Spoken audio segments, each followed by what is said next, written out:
The anti-tank rifle is kind of an overlooked weapon in a lot of bolt-action games, mostly because all of us love to play with the later war equipment.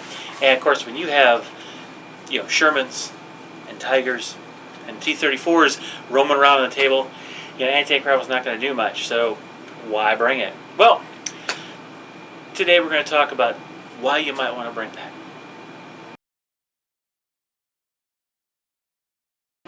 Alright, to think of the anti-tank rifle as an anti-tank weapon seems natural. But we need to actually look at it a little more broadly than that. Because you know what? Yes, it was used to defeat armor. It was developed in actually late World War I time period to defeat tanks, right? But that weapon's idea actually has a lot more utility than we give it credit for.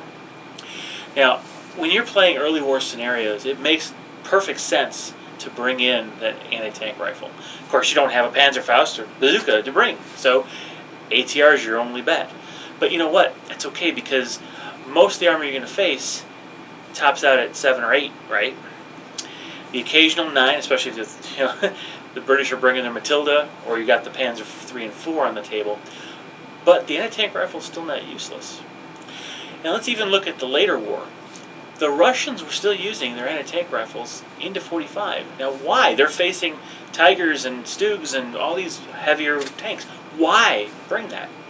Well, the key, I think, is actually in understanding what and how the anti-tank rifle was thought of in those times.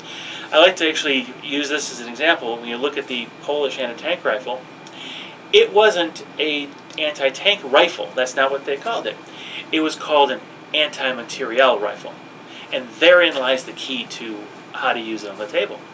Don't think of it as a tank killer. Think of it as a hard to kill unit killer. Okay? So let's look at a couple ideas here. When you have an anti-tank rifle, remember you have a +2 pen.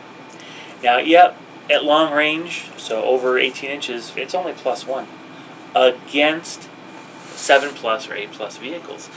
Now, you're not going to hurt the front armor of an 8+ vehicle at long range.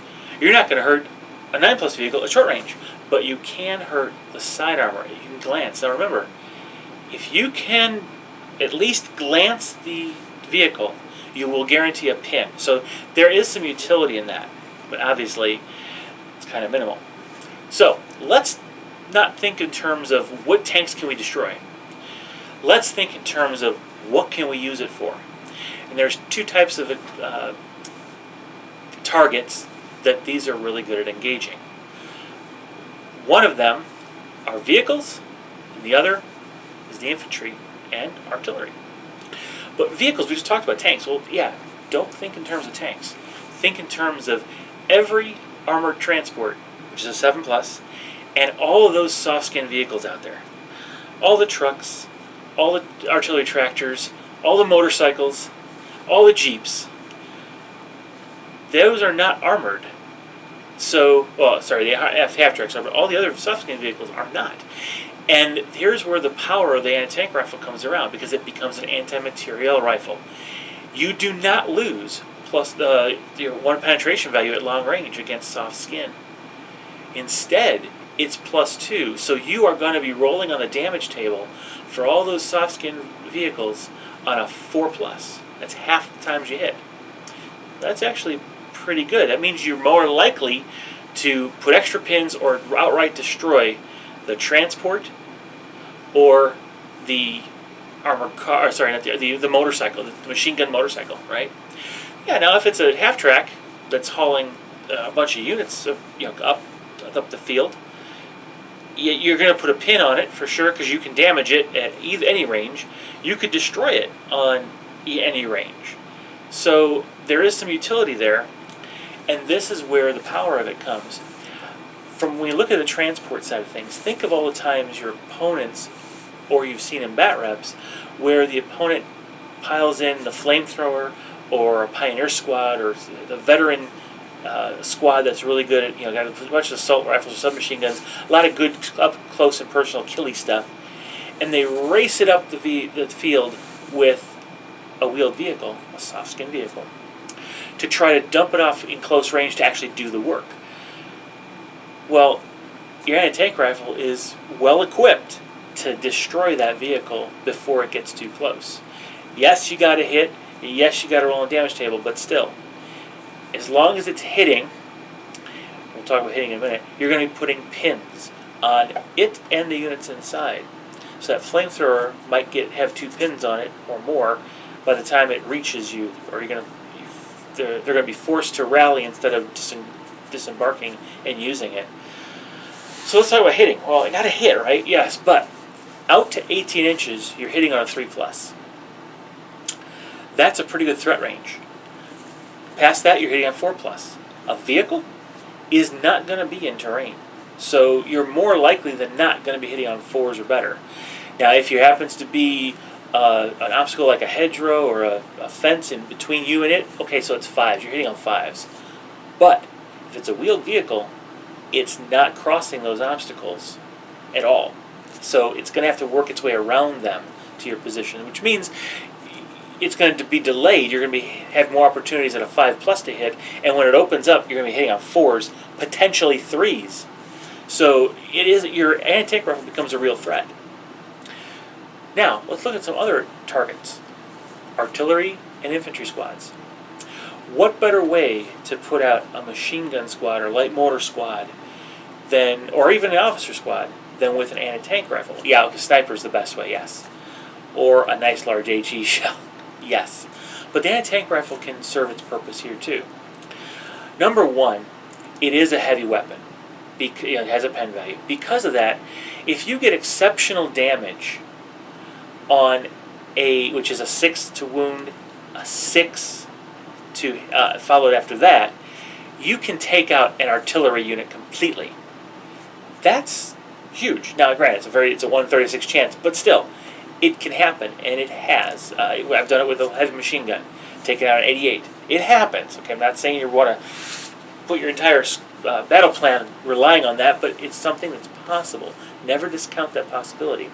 If nothing else, that +2 pen against a veteran artillery squad from the front arc, you're killing them on 4s because it's +2 pen, bringing it from 5 down to 3. They get the gun shield, if they have one, up to 4. So you're killing veteran artillerymen on a 4+.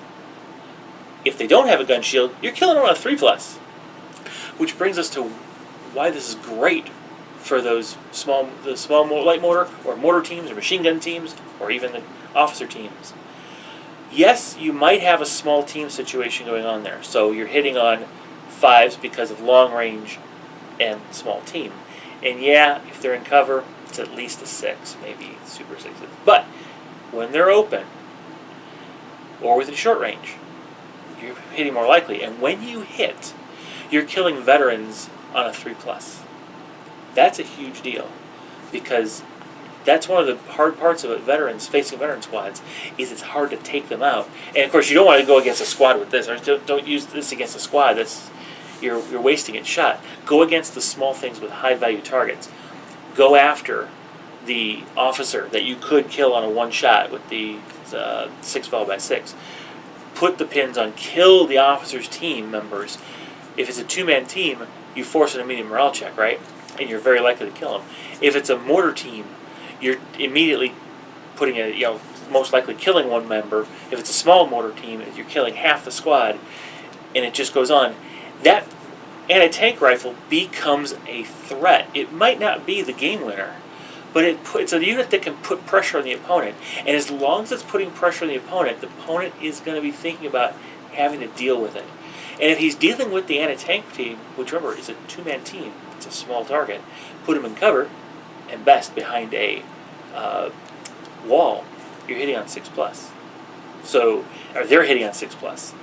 That's without long range playing in the mix here, or pins involved, right? So the ATR is pretty survivable in the right circumstances, and as with everything in bolt action, the right circumstances do matter. So don't look at the anti-tank rifle and think, oh, late war, I can't do much with it.